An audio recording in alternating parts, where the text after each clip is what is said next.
35? Yes. Why are we mainstreaming delusion? It's not delusion. Why would you call it delusion? Because Caitlyn Jenner, I'll call him Caitlyn Jenner. No, because it's her. You're not being polite to the pronouns. Because disrespectful. Okay, forget about the disrespect. Facts don't care about your feelings. It turns out that every chromosome, every cell in Caitlyn Jenner's body is male with the exception of some of his sperm cells. It turns out that his brain structure is male. It turns out that he still has all of his male appendages. How he feels on the inside is irrelevant to the question of his biological sex. I'm not completely and totally bipartisan, yet still Republicans in the House won't even bring the bill to the floor for a vote. Richard, that tells you right there, Larry, that they don't agree with the pathway to citizenship. Why can't they vote? Honestly, I have one question in all of this. Seriously, just one question. Why not just secure the border and then put a pathway to citizenship in? Why can't those happen at the same time? Why don't you answer my question instead of asking me back why? I just explained to you why they can't. Here's why they can't happen at the same time. As you secure the border remains somewhat open. People cross the border because they feel that if they get in before the deadline, if they get in before the border is secure, then they are somehow included in the pathway to citizenship. What do you think is happening? There's no law right now. But in the Senate bill, law right we now. talk about You're right. There's no law against crossing the border illegally. Repeatedly, what you do, and I've seen you do it on the program, is you keep saying to folks that if they disagree with you politically, then somehow this is a violation of what happened in Sandy Hook. And you have yet. I'd really like to hear your policy prescriptions for what we should do about guns, because you say that you respect the Second Amendment, and you know I brought this here for you so that you can read it. It's the Constitution. And I would really like for you to explain to me what you would do about guns that would have prevented what happened in Sandy Hook. Just to be clear, if I attempt to enter that hall right there and sit down just to listen to somebody speak, or if I attempt to ask a question or to engage in free speech, you will have me arrested. At this point, yes, sir. Okay. Then I'm glad that we've clarified that situation. I'm also glad that in a city, I mean, clearly you have great security. I'm glad in a city that has some 4,000 shootings to this date, you have 30 members of security just for a 5'9", 165 Jewish guy. I think this is maybe a mild allocation of resources. Well, okay. Well, if that's the way we're going to do this, then we'll just do the event elsewhere, folks. So follow us. Talked about income inequality, and you suggested that all wealth is inherited. This is nonsense. According to the IRS statistics, if you are born into the bottom 20% of wage earners in the United States, you will not be one of the bottom 20% of wage earners in the United States. 90% of people will not be within 15 years. There's tremendous wage mobility in the United States of America. Plus, there is not a group of people who just sit at the very top and stay there. People move up and down, in and out of the 1%. 1% just defines the line of income. It doesn't define the people who are in that 1% of income. I've been in the 1%. I've been out of the 1%. It will happen to lots of people. People who are older tend to be more likely to be in the 1%. They weren't once in the 1%. What happened?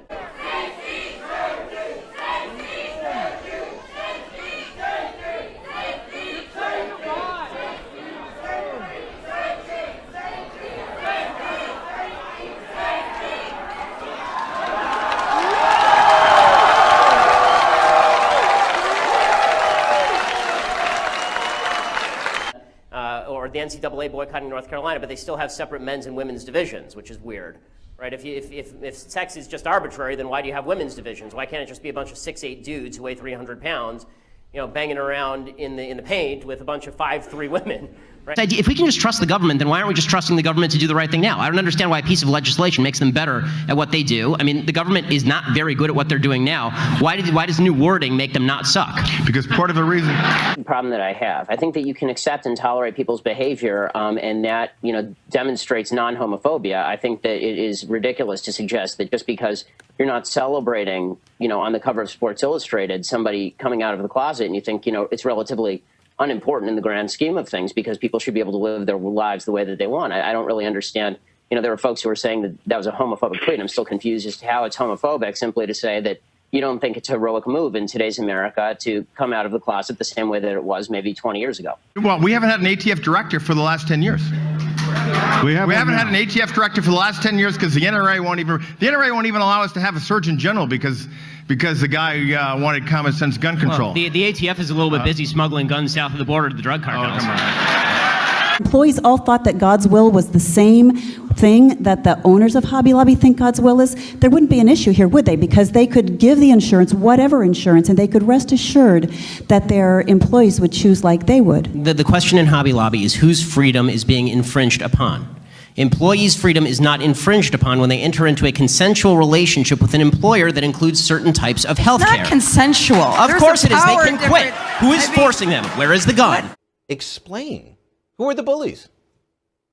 The bullies in America are the left, and internationally they're the left as well. But what the left has done in the United States is something very clever. They've suggested that they are the people who stand up for all of the various victim groups in the United States. And then by necessity, everybody who opposes them is therefore opposed to victims, and they're the real thugs, and they shouldn't even be part of the conversation.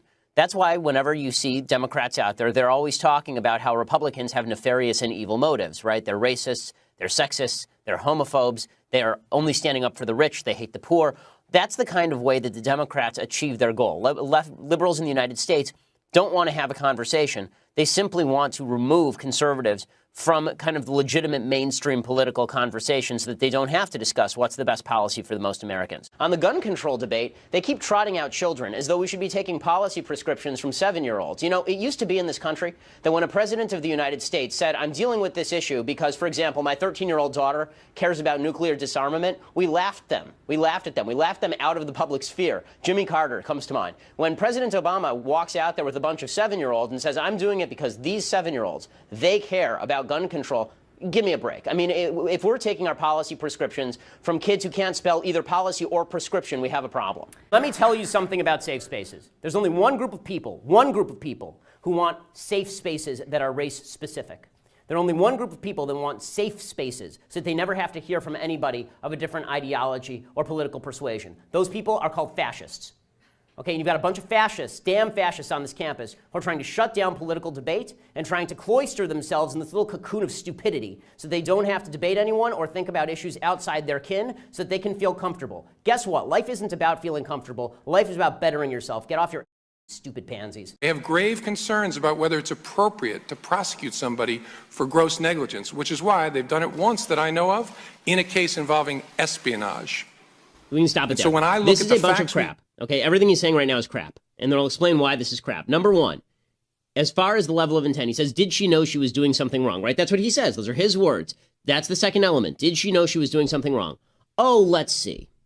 Let's see. She set up a private server with all sorts of classified information in her basement and in her bathroom, and she had multiple servers, and she lied about it repeatedly. She was told by the State Department she shouldn't be doing it, and her people told the State Department to shut up. Did she know she was doing something wrong? Hell yes, she knew she was doing something wrong. My wife is a doctor, okay, which means she's accomplished more in her short life than Hillary Clinton has in her entire life. My wife is a doctor who takes care of people. She never at any point in her life sat around thinking, you know what, I can't be a doctor until Hillary Clinton, a corrupt old shrew, becomes a presidential nominee. I'm offended by the language of uprising applied to people who are breaking into other black people's stores and looting them. This is a lack of values. And people who are destroying private property, destroying cop cars, in an uprising against what exactly? Against the black police chief, against a mostly minority police force, against the black mayor, against the black president, against the black attorney general? Against against a city council that is 9 of 15 are black and all 15 are elected Democrats. What is the uprising against? What is it seeking to achieve? You have to speak the language of morality. You must speak the language of morality. The left wins because nobody on the left knows anything about politics. They know you're evil. That's it. They know you're a racist, sexist, bigot, homophobe who hates the poor. But it's predicated largely on a moral vision of the world that is false. And that is that somewhere these business people who are engaged in competition with each other with ever-shrinking profit margins, somewhere the McDonald's owner in his back room has a giant Scrooge McDuck money bin filled with gold. And each night he goes there and he just swims around in it, right? And he's preventing all of his hard laborers who are flipping burgers from earning their rightful $200,000 a year. And so we need a minimum wage. Real racists are and always have been folks on the left who wish to exploit racial division in order to pay off their cronies. The reason the education system sucks in the inner city is because the left wants to pay off its union buddies at the expense of black kids. The reason is this. The basic premise of socialism is, I'm here, I'm breathing, give me crap. Right? You have an obligation to care for me. I have a right to health care. I can force that doctor to go to medical school, expend $200,000, spend her entire life learning medicine, and then I can walk into her house and force her to provide me medicine. Right? Capitalism, by nature, is the opposite. Capitalism is the idea that I will starve unless I give you a good or service that you want. The reason I say no, I'd be happy to let people in if they're not screaming, but the reason I say no is because it's a fire hazard, and the last time people tried to create a fire hazard, they pulled the fire alarm in the middle of the lecture. Don't give them ideas. I know they don't have many of their own. Make people feel good about being conservative, make them feel really, really bad about being leftist. You know why? They deserve to feel bad about being leftist. They're siding with an evil ideology.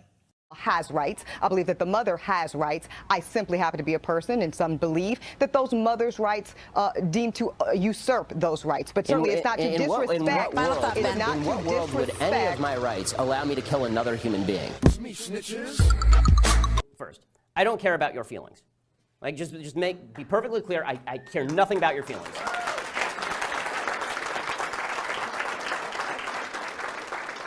I don't want to hear about your feelings. I don't want to hear about your subjective emotions. I don't want to hear about your heart cries out to the. I don't care. You're not my wife. You're not my kid. I don't give a damn. Yeah, chromosomes don't necessarily mean you're male or female. Gender.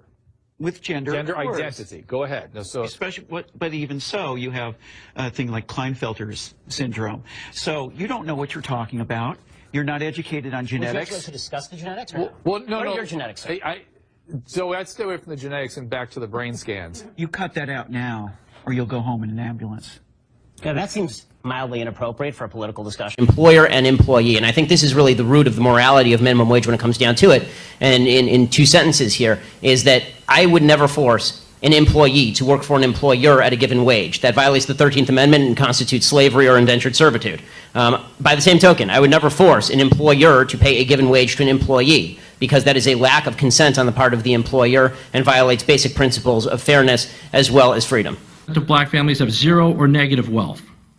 White family worth, in terms of financial worth, is 69 times more than that of black families. Given this disparity, how can you argue that racism is not a driving factor in income inequality? Because it has nothing to do with race and everything to do with culture. And when you have a culture that doesn't... You know what? Explain to me. You explain to me why black kids aren't graduating high school. Explain that one to me. Explain to me why black kids are shooting each other in rates significantly higher than whites are shooting each other. Explain to me why 13% of the population is responsible for 50% of the murder. Explain to me why the number of black kids in prison, not for innocent reasons, not for walking down the street and getting pulled into a prison, is so high. Explain, if it has nothing to do with culture, explain to me why the single motherhood rate in the black community jumped from 20% to 70% in the same course of time that the civil rights movement has made such tremendous strides. Is America more racist now than it was in 1960? And if it is, please explain to me how that happened.